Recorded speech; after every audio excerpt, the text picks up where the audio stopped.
नमस्कार दोस्तों। कोविड-19 के बाद वर्ल्ड में एक दूसरा वायरस तेजी से फैल रहा है और ये वायरस है साथियों मंकी पॉक्स वायरस, जिसके लिए डब्ल्यूएचओ ने इमरजेंसी घोषित कर दी है। यहाँ पर आप कई आर्टिकल देख सकते हैं, बिजनेस स्टैंडर्ड के, टाइम्स ऑफ इंडिया के और कई अन्य बड़ी बड़ी मीडिया हाउसेस के आर्टिकल भी देख सकते हैं। यहाँ पर बिजनेस स्टैंडर्ड ने लिखा है कि WHO declares monkey pox a global health emergency. India आज 4th monkey pox cases in Delhi.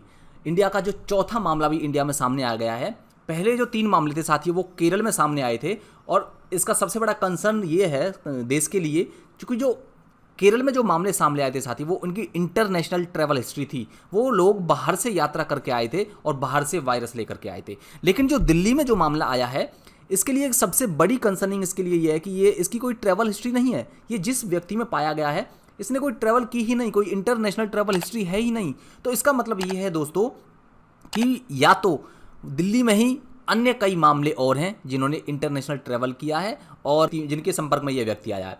दूसरा केस ये हो सकता है कि जो केरल में मामले सामने आए हैं उन केरल से और दिल्ली तक पहुंचने में, समझ रहे हैं ना, केरल से और दिल्ली तक पहुंचने में वायरस के बीच में कई और लोग और कई और केसेज हैं। क्योंकि अगर इस व्यक्ति की इंटरनेशनल ट्रैवल हिस्ट्री होती तो समझ में आता कि ये बाहर से आया और ये लेके आया होगा, लेकिन इसकी कोई इंटरनेशनल ट्रैवल हिस्ट्री है नहीं। तो इसके बीच में और केरल के जो इंटरनेशनल ट्रैवल हिस्ट्री वाले जो व्यक्ति जो केसेस आए हैं सामने, उनके बीच में कई और लोग हैं जिन्होंने दिल्ली में ये वायरस आया है, जिनके थ्रू क्लियर हुआ। और अब तक जुलाई 22 का ये डेटा है साथियों, और अब 68 कंट्रीज़ में ये वायरस पाया गया है और जहाँ पर 16,593 कन्फर्म केसेस मिले हैं। और अब तक ये बताया जा रहा है कि 80 कंट्रीज़ में ये वायरस फैल चुका है ना। तो इसके अलावा यहाँ पर आप वाशिंगटन पोस्ट भी देख सकते हैं, इसका आर्टिकल भी देख सकते हैं, एनडीटीवी का आर्टिकल भी देख सकते हैं। अब अगर बात करें हम इसकी जो हिस्ट्री की बात करें साथियों हम मंकी पॉक्स की, जैसा कि नाम से ही पता है मंकी पॉक्स, मंकी से ये वायरस फैला होगा। सबसे पहले 1950 के दशक में ये बंदरों के एक ग्रुप में ये वायरस पाया गया था और उसके बाद में डेनमार्क के कोपेनहेगन में ये वायरस 1958 में पाया गया था। इसके बाद में से रिसर्च किया गया और वहीं से ये आउटब्रेक सामने आया था। चूंकि ये मंकीज़ में सबसे पहले ये वायरस पाया गया था इसीलिए इसका नाम मंकी पॉक्स रखा गया। अगर फर्स्ट ह्यूमन केस की बात करें दोस्तों तो इसका फर्स्ट ह्यूमन केस 1970s में अफ्रीका की कुछ कंट्रीज में पहला ह्यूमन केस पाया गया था।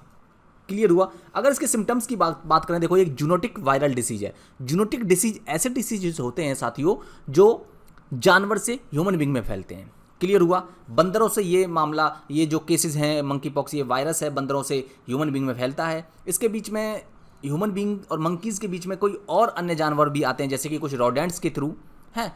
रोडेंट्स से अगर व्यक्ति किसी कांटेक्ट में आता है, रोडेंट जैसे कि चूहा, गिलहरी, इनके संपर्क में आता है तो भी ये वायरस फैल सकता है, क्योंकि मंकीज़ से ये अन्य जानवरों के संपर्क में आता है ये वायरस और वो जो है इस वायरस को ह्यूमन बींग में फैला सकते हैं। अगर सिम्टम्स की बात करें तो हेड एक, बैक एक, फीवर, मसल एक, चिल्स और लिम्फ नोड्स के स्वैलन देखी गई है और पूरी बॉडी पर रैशेस भी देखे जा सकते हैं। आप इस तरह के छाले पूरी बॉडी पर ये कुछ रैशेस देखे जा सकते हैं। और जो इसके सिम्टम्स है दोस्तों वो बिल्कुल सेम स्मॉल पॉक्स की तरह है। जैसे चेचक के सिम्टम्स होते हैं ना, पूरी बॉडी पर जो छाले छाले हो जाते हैं, वैसे ही स्मॉल पॉक्स जैसे सिम्टम्स इस मंकी पॉक्स वायरस में देखे जाते हैं। क्लियर हुआ। अब अगर हम इसकी बात करें, देखो ह्यूमन बींग का जो जानवरों से कॉन्टैक्ट से तो ये फैलता ही फैलता है, ठीक है। संक्रमित जानवर के संपर्क में आने से ह्यूमन बींग में ये फैलता ही है, लेकिन कुछ स्टडीज़ में ये भी सामने आया है ये यौन संपर्क से भी ये वायरस फैलता है। लंदन की क्वीन मैरी यूनिवर्सिटीज़ में यहाँ पर आप देख सकते हैं ये एक रिसर्च की गई थी और रिसर्च में 16 देशों से 528 मंकी पॉक्स के केसेस सामने लिए गए थे इस रिसर्च के लिए। इसमें यह सामने आया कि 98% जो संक्रमित लोग थे वो थे बाइसेक्सुअल या फिर समलैंगिक, और इन पूरे केसेस में से 528 जो केसेस थे जिन पर रिसर्च किया गया उनमें 41% जो मामले थे, वो जो मरीज थे वो HIV से पीड़ित थे, जिनकी एवरेज एज लगभग 38 ईयर थी। क्लियर हुआ। लेकिन ध्यान दीजिएगा, इसमें एक्सपर्ट्स का ये भी कहना है कि ऐसा नहीं है कि मंकी पॉक्स सिर्फ और सिर्फ यौन संक्रमण से फैलता है। इसके स्प्रेड होने के कई और कारण भी हो सकते हैं, जिसमें सबसे प्रमुख है फिजिकल कॉन्टैक्ट, मतलब एक संक्रमित व्यक्ति के संपर्क में आने से। क्लियर हुआ। अब हम बात करते हैं कि ये इमरजेंसी होती क्या है, डब्ल्यूएचओ क्यों किसी डिसीज को इमरजेंसी घोषित करता है। सबसे पहले मैं आपको बता दूं दोस्तों कि इमरजेंसी घोषित करने के लिए डब्ल्यूएचओ के जो डायरेक्टर जनरल होते हैं और ये जो पूरा डिसीजन जो लिया जाता है वो WHO के डायरेक्टर जनरल द्वारा और कमिटी ऑफ एक्सपर्ट्स के द्वारा लिया जाता है। WHO की एक कमिटी होती है किसी भी डिसीज को पब्लिक हेल्थ इमरजेंसी घोषित करने के लिए, और ये होती है कमिटी ऑफ एक्सपर्ट्स।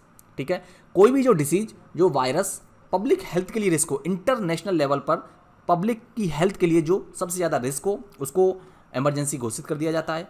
और जो इंटरनेशनली बहुत ही तेज़ी से जो फैल रहा हो, समझ में आया, अन्य देशों में जो बहुत तेज़ी से जो वायरस फैल रहा है उसे भी WHO के द्वारा पब्लिक हेल्थ इमरजेंसी घोषित कर दिया जाता है। और इसके लिए ज़रूरी होता है कि इमरजेंसी घोषित करने का मतलब ये होता है कि अब इंटरनेशनली सभी देश मिलकर के कोऑर्डिनेटेड इंटरनेशनल रिस्पॉन्स करेंगे, यानी कि सभी लोग मिलकर के इस डिसीज से निपटेंगे, जैसे कि हमने कोविड-19 के दौरान देखा गया था। हालांकि कोविड-19 के समय दोस्तों शुरुआत में तो अलग अलग देश, सभी देश एक मत नहीं थे, किसी इसको निपटने के लिए एक प्लेटफॉर्म पर नहीं आए थे, लेकिन बाद में हमने ये भी देखा था कि कोविड-19 से निपटने के लिए सभी देश एक जैसे मेजर्स उठाए थे, तभी हमने कोविड-19 को हरा पाया। इसके अलावा जो सिचुएशन हो वो बहुत ज़्यादा सीरियस हो, अनयूजुअल हो और अनएक्सपेक्टेड हो, तभी किसी भी डिसीज को public health emergency of international concern घोषित किया जाता है। तो ये कुछ इसके क्राइटेरिया थे। इसके बाद में अब हम बात करें मंकी पॉक्स जो संक्रमण फैल रहा है, इससे कैसे बचाव किया जा सकता है। देखो दोस्तों, अगर कोई व्यक्ति जो मांसाहारी हैं, जो मीट खाते हैं, वो ध्यान दें कि ऐसी मीट ना खाएं जो अपर्याप्त रूप से पका हो, यानी कि कच्चा नहीं खाएं, पूरा बहुत ही अच्छे से पका हुआ खाएं, और हो सके तो पशु उत्पादों से खाने से, मीट खाने से बचें। इसके अलावा जो संक्रमित लोग हैं उनके संपर्क में आने से बचें, और जो संक्रमित व्यक्ति हैं उनके बिस्तर, कपड़े या निजी सामान का इस्तेमाल ना करें। मंकी पॉक्स वायरस से संक्रमित जानवर जो हैं उनसे दूरी बनाकर रखें, मेनली बंदरों से, रोडेंट से, चूहा, गिलहरी, क्योंकि ये भी इस वायरस के क्या हैं, वाहक हैं ये।